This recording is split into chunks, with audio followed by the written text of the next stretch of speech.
સુરત શહેર વિસ્તારમાં BRTS bus તથા રેલવે સ્ટેશન પર ટ્રેનમાં ચડતી વખતે ભીડભાડનો લાભ લઈ લોકોની નજર ચૂકવી મોબાઈલ ફોન ચોરી કરનાર તથા ચોરીના મોબાઈલ ફોન ખરીદનાર મળી 3 આરોપીને સુરત ક્રાઇમ બ્રાન્ચની ટીમે ઝડપી પાડ્યા છે।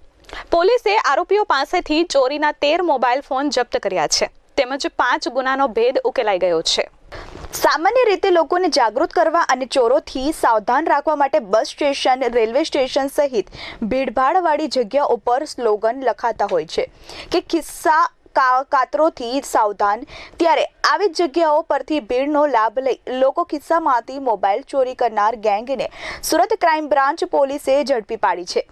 એટલું જ નહીં, ક્રાઇમ બ્રાન્ચ પોલીસે માત્ર મોબાઈલ ચોરી કરનાર નહીં પરંતુ ચોરી કર્યા બાદ તેને ખરીદનાર સુધીની ચેનને ઝડપી પાડવામાં સફળતા મળી છે।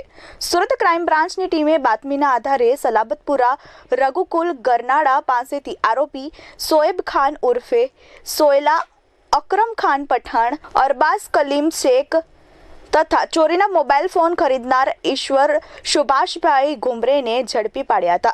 પોલીસે આરોપીઓ પાસેથી અલગ અલગ કંપનીના 1.42 લાખથી વધુની કિંમતના 13 મોબાઈલ ફોન જપ્ત કર્યા હતા।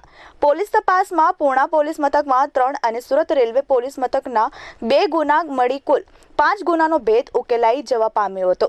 તેમજ આરોપીઓ શહેરમાં અલગ અલગ જગ્યાએ ભીડભાડવાળા વિસ્તારમાં તથા બીઆરટીએસ બસમાં તથા સુરત રેલવે સ્ટેશન ખાતે પેસેન્જર ટ્રેનમાં ચડતી વખતે ભીડનો લાભ લઈ નજર ચૂકવી ખિસ્સામાંથી મોબાઈલ ફોનની ચોરી કરી લેતા હતા। બાદમાં આવા મોબાઈલ ફોનને સસ્તામાં વેચી દેતા હતા।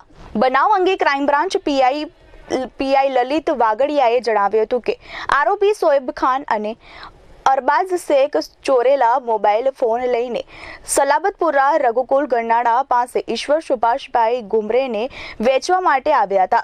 આ દરમિયાન પોલીસે 3 આરોપીને ઝડપી પાડ્યા હતા। આરોપીઓ પાસેથી 1.42 લાખની કિંમતના 13 મોબાઈલ ફોન જપ્ત કરવામાં આવ્યા છે। આરોપીઓ ભીડભાડવાળી જગ્યાઓનો લાભ લઈ ચોરી કરતા હતા। આરોપીઓની પૂછપરછમાં જાણવા મળ્યું હતું કે ઝડપથી પૈસા કમાવા અને પોતાના મોજ શોખ પૂરા કરવા માટે મોબાઈલ ચોરી કરી સસ્તામાં વેચી દેતા હતા।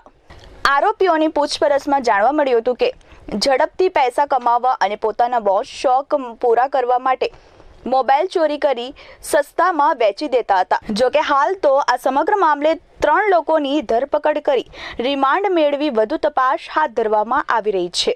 Bureau report S24 news Surat.